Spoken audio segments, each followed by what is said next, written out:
So today we're going to talk about divine dreams. We're going to look at one of the biggest dreamers in all of the Bible. Not only did God give this person dreams, but then later God gave him the means to be able to interpret these dreams to other people.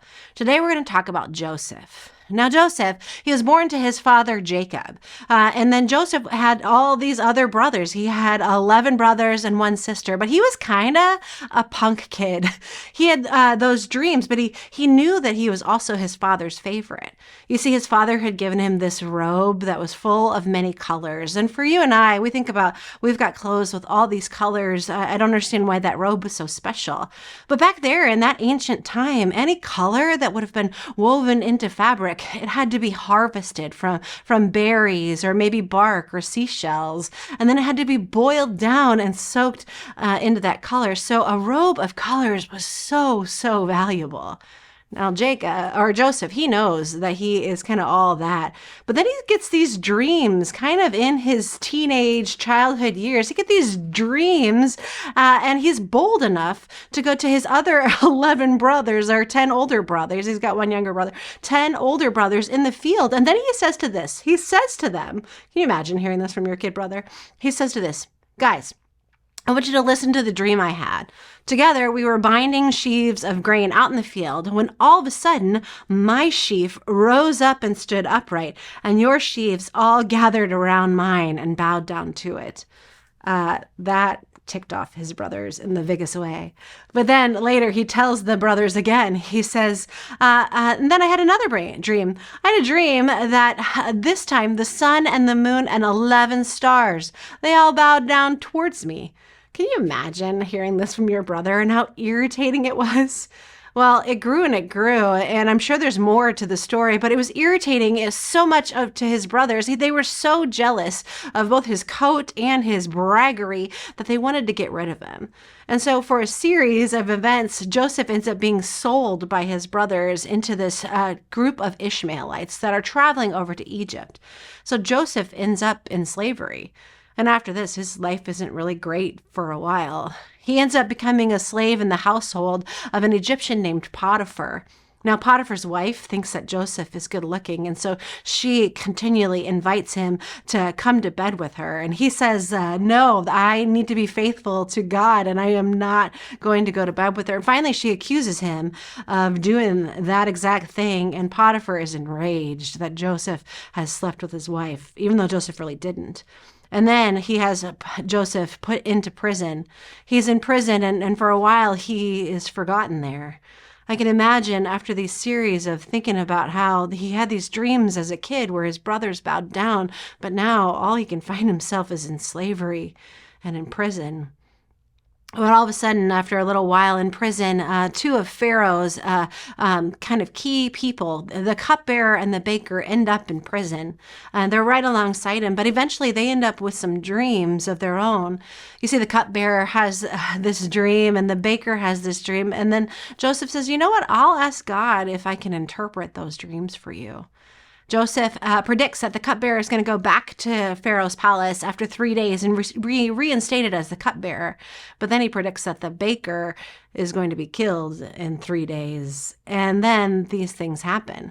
But as they're going out to, be tried again by the Pharaoh those 3 days, he asks the cupbearer, he says, will you please remember me? Please remember me.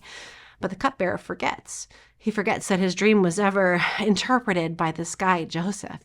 So then more years in prison. And then all of a sudden, the Pharaoh has a dream.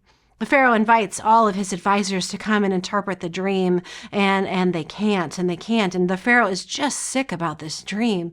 He had these 7 fat cows in his dream, and then they were swallowed up and eaten by 7 skinny cows after that. It bothers him so much until the cupbearer remembers, oh gosh, I met this guy in prison. We should maybe bring him here to see if he can interpret your dream. So then Pharaoh calls for Joseph, and he comes up and he says to Joseph, he says, I have a dream and no one can interpret it. But I've heard it said of you that when you hear a dream, that you can interpret it. And then Joseph says something really interesting. It's a really different posture than the kid Joseph we read about earlier in the book of Genesis. Joseph says, I cannot do it. Joseph replied to Pharaoh. He says, but if God wants to give me the power, then God will give me the power. Pharaoh told Joseph his dream, and then Joseph interpreted it. He said, what you're going to do is you're going to have 7 years of plenty here in Egypt, but then it's going to be followed by 7 years of famine. So you have to really be ready and be prepared. So God interprets the dream for Pharaoh through Joseph, and Pharaoh's so impressed that he brings him up to be second in command. As he's there, he stores all the grain for those 7 years. And then when the years of famine come, they have more than enough saved up. But this isn't true from where Joseph's brothers are. And eventually they come in and they want to request some food for their families from Egypt, from Pharaoh's second in command that they don't recognize as their punk little brother that they sold into slavery all those years ago. Eventually, Joseph does reveal himself to his brothers, and it's this big, beautiful, reunited story. The brothers are ashamed of what they have done, but Joseph and all the brothers, I'm sure too, they remember that Joseph had these dreams all those years ago. And those dreams kind of work themselves all the way through. The brothers feel bad, and Joseph looks at them and says, you intended to harm me, but God intended it for good, to accomplish what is now being done, the saving of many lives. So what if Joseph's big dreams mean for us? You see, Joseph's childhood dream came around full circle, but not at all in the way that he expected it. By the time his brothers came and kneeled before him, he didn't even want to lord over him like the punk kid that he once was.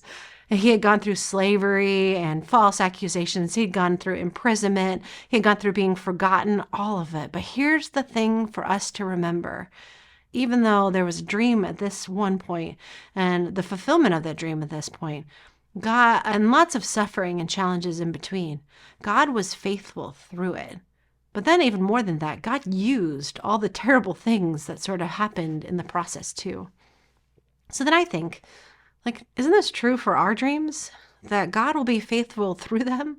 God will use all the parts of you for God's good, even the questionable parts, the unsavory parts. God will use the experience that you went through as a child in order to make you more compassionate to others, or that tough thing at work to make you more understanding when you're in leadership, or God will use that ambition that went unchecked to make you more humble, just like Joseph. The truth is that no matter what our dreams are, it's not us that's faithful. It's God that's faithful through it. And that's what we get to remember about Joseph's dream today.